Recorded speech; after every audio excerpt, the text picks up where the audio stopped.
And I'm joined here in the studio by Allison Sargent for a look at what's grabbing headlines in the written press. Hi, Allison. Hi, Molly. We are going to start off with Saudi papers. This says we've got Arab News is claiming a victory today, but it's not on the football field. Tell us more. Right. This victory is allegedly on the battlefield in Yemen. They say they have liberated a town south of Hodeidah. That's the port city where the Saudi Arabian coalition launched an offensive against Iran-backed Houthi rebels on Wednesday.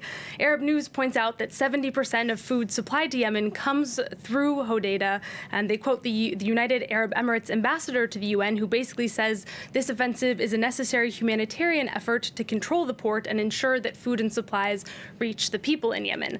Now, that's the Saudi Arabian press. Very different story in the pro-Iranian and international press.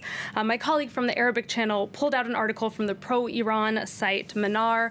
They write that pro-Saudi groups in Hodeidah are actually already in control of the port, and they say that those pro-Saudi groups controlling the port are actually the reason that humanitarian aid isn't getting in as it is right now.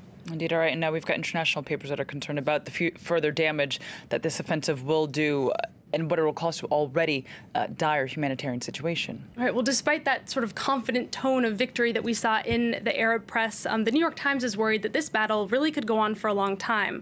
As you can see in their headline there, they're calling out the Saudi Crown Prince Mohammed bin Salman, who is basically the architect behind this offensive and who spent his day yesterday at the World Cup. And they write, while fighters from Saudi Arabia and the UAE were pounding Hodeidah, bin Salman was cheering on the Saudi team from a luxury box with his host, President Vladimir Putin. Now, Saudi Arabia did go on to lose 5-0 to Russia, although that's hardly any consolation.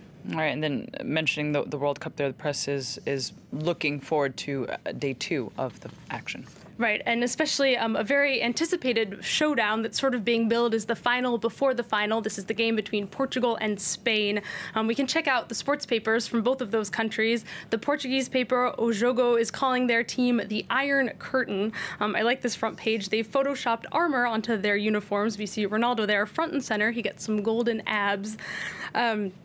Now, the paper says it's actually going to be the team's first big test since winning the Euro back in 2016. Portugal is the Euro champion currently, but difficulty, they say, is going to be at a maximum. That's because they're playing against Spain, where the sports paper Marca is urging the nation to rally around their team. If we take a look at their front page, they say, "Hoy jugamos todos." Today we are all playing. It's sort of a special message of unity because Spain had their coach fired on the eve of the World Cup. That was after it emerged that he would be replacing Zidane as the coach of Real Madrid, and it caused quite a lot of national upset in Spain.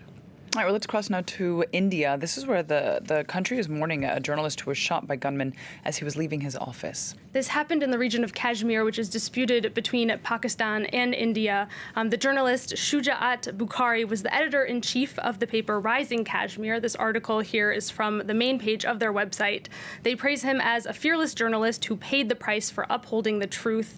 And the paper notes that one of his last tweets was actually about a UN human rights report that was released on Thursday. It was the first ever UN report condemning the force used by Indian security forces in Kashmir. The report has gotten a very strong reaction from the Indian government. They dismissed it, saying it builds a false narrative that violates India's sovereignty.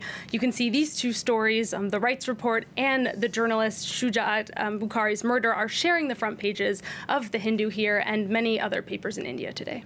All right, Allison, well, now in the United States, there's footage from this week's landmark summit between Donald Trump and Kim Jong-un, and some of the footage has upset some Americans. Tell us. It has. This footage aired on North Korean state television, and it shows Donald Trump giving a military salute to a North Korean general.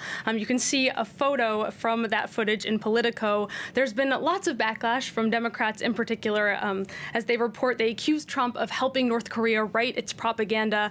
Many Republicans, though, responded by pointing out that there are many images of Barack Obama doing things like giving a thumbs up to the Cuban military.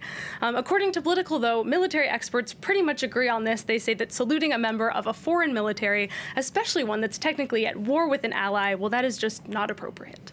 All right. Well, now finally, a story about a happy ending for a Bulgarian cow that was sentenced to death under European laws. Tell us. Right. This cow's name is Penka. She was actually a pregnant Bulgarian cow. You can see her photo today in Swiss paper Le Temps.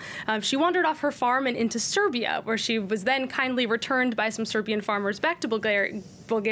But because Serbia is not in the EU, well, when Penka came back, Bulgarian authorities said she had to be slaughtered to comply with EU health laws from having spent this time abroad outside of the European Union. Her case became widely publicized in Bulgaria. There was also an online campaign to save her, hashtags like Je suis Penka, Save Penka. It got a lot of attention in the UK as well, with some Brexiteers kind of using it as an opportunity to criticize the EU. One of her biggest proponents was the singer Paul McCartney, formerly of the Beatles. You can see he sent out a tweet here. He promoted a petition online that ultimately got over 30,000 signatures, and Penka was ultimately able to get the right medical records that she needed, and she is no longer going to be put to death.